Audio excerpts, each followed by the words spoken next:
Kalau ini kenaikannya 17%, maka ini sangat-sangat memberatkan masyarakat. UMR, upah minimum regional, di tahun 2022 ini, itu kenaikannya hanya 1,6%. Itu pun sudah tergerus karena inflasi. Inflasi kita itu 3,5%. Jadi gaji mereka itu sudah tergerus karena inflasi.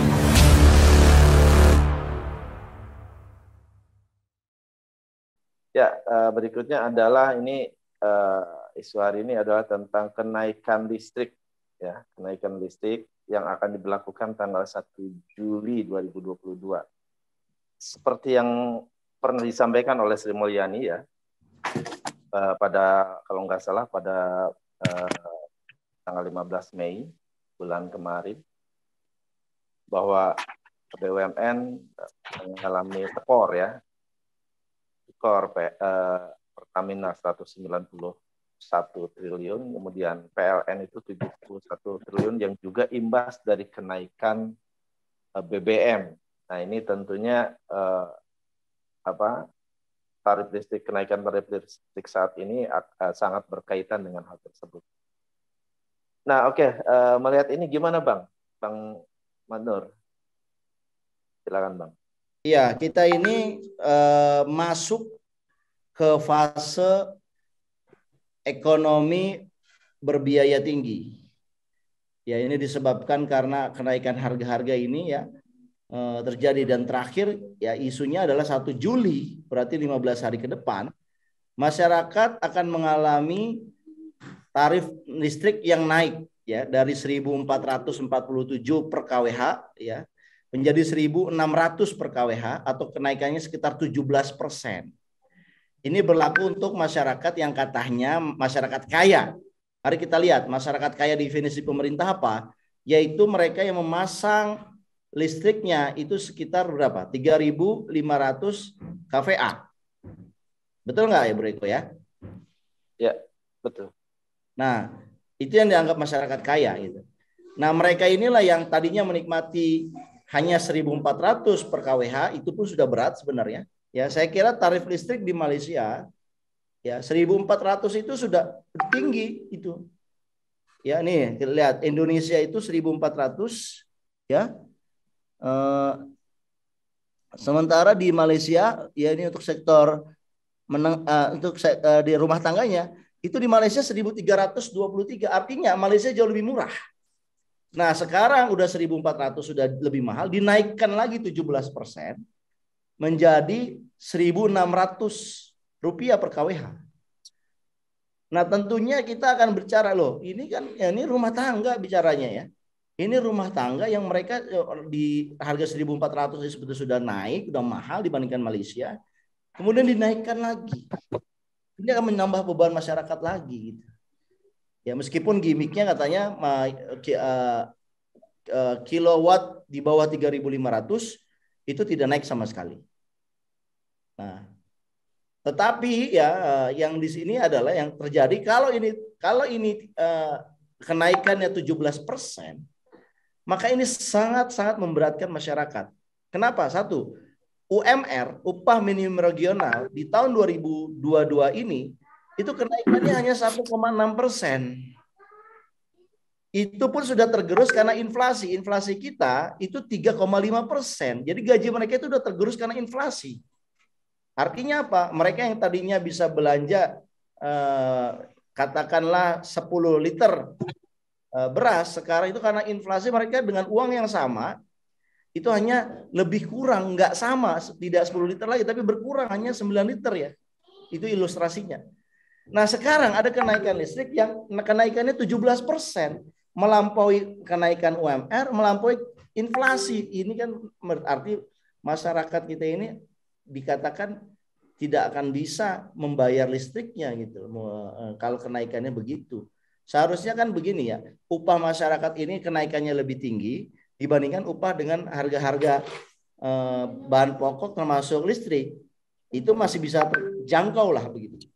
Nah, tapi ini penghasilannya naiknya tidak seberapa. Kenaikan barang udah 3% di atas dari kenaikan gaji, ditambah lagi naik listrik 17%. Nah, saya tidak membayangkan nanti inflasi di tahun 2022 ini seperti apa, karena tentunya listrik juga akan menyumbang inflasi gitu. Dan begitu harga-harga listrik naik, ya akan diikuti dengan harga-harga bahan pokok, karena ini juga berlaku untuk sektor industri, ya kan? Tambah lagi nanti kenaikan harga-harga pokok naik, sementara kenaikan gaji tidak setinggi dari kenaikan inflasi gitu. Saya kira dampak dari tarif listrik yang naik ini adalah akan menciptakan orang-orang miskin baru, dan orang-orang miskin baru ini rentan sekali untuk melakukan satu tindakan kriminal. Dan saya kira ke depan ya situasinya kalau ini tidak dihandle dengan baik, ini akan masuk kepada krisis keamanan, krisis sosial, dan bisa berujung kepada krisis politik, saya kira. Oke, baik Bang Madnur. Bang Mus, ada tambahan? Ya, kalau saya kemarin ya saya sempat baca berita ya, ada seorang ibu-ibu di satu daerah yang dia bilang dia sekarang bawa uang 200.000 ke pasar itu dapatnya cuma dikit gitu Bang. Karena cabai aja sekilo 120.000 katanya. Cabai, harga cabai. Terus belum telur, belum komoditas lain. Ini saya berpikir ini apa-apaan sih pemerintah ini? Jadi seperti kita ini kayak nggak ada pemerintah gitu. Jadi kayak apa ya? Masyarakat tuh kerja pemerintah hanya menaikkan tadi tarif ini dinaikin, tarif itu dinaikin, tapi kesejahteraan rakyatnya tuh nggak dipikirkan gitu Bang. Sementara ya tadi kembali ke tema yang awal, pemerintah hanya sibuk untuk mengunci posisi gitu. Ini menurut saya pemerintah yang sudah salah arah gitu menurut saya. Itu sih dari saya. Ya itu saya menarik ya dibilang Mustafa itu, bahwa kalau dilihat dari Pak Anies ini kemungkinan dicalonkan oleh partai oposisi kelihatannya tidak mungkin karena tidak mencukupi 20% itu. Berarti Pak Anies ini kalau tetap menjadi presiden, dia harus melobi partai pemerintah. Berarti dalam melobi ini harus ada satu barter, satu transaksi. Tentunya transaksinya pemerintah jelas. Seluruh program pemerintah yang saat ini berjalan tidak boleh diganggu, termasuk IKN. Ya, KIB sudah menegaskan itu. Nah, padahal IKN ini kan kepentingan siapa? Ini kan kepentingan oligarki, bukan kepentingan rakyat. Ya, rakyat rasa-rasanya nggak membutuhkan kantor pemerintahan yang pindah begitu kan. Rakyat itu hanya membutuhkan harga-harga yang murah gitu. Nah, saya kira kalau yang terjadi saat ini adalah reshuffle ini adalah untuk mengunci Anies Baswedan supaya tidak jadi presiden, dengan asumsi bahwa Pak Anies ini akan diusung oleh partai non pemerintah. Ya mungkin itu benar karena partai non pemerintah hanya 18% di total. PKS dan Demokrat itu hanya 18%. Kalau kemarin ada potensi PAN bisa dimasukkan, mungkin bisa. Itu bisa di atas, itu dihitungannya itu 22%. Bisa mencalonkan satu calon.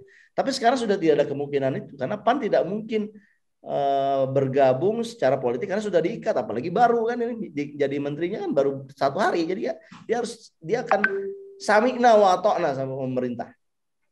Dan sebagaimana PAN juga sudah menunjukkan bahwa dia begitu loyal kepada pemerintah. Ketika disuruh untuk 3 periode, PAN mengatakan, ya kami setuju dengan 3 periode. Ya akhirnya dibully senasional itu kan.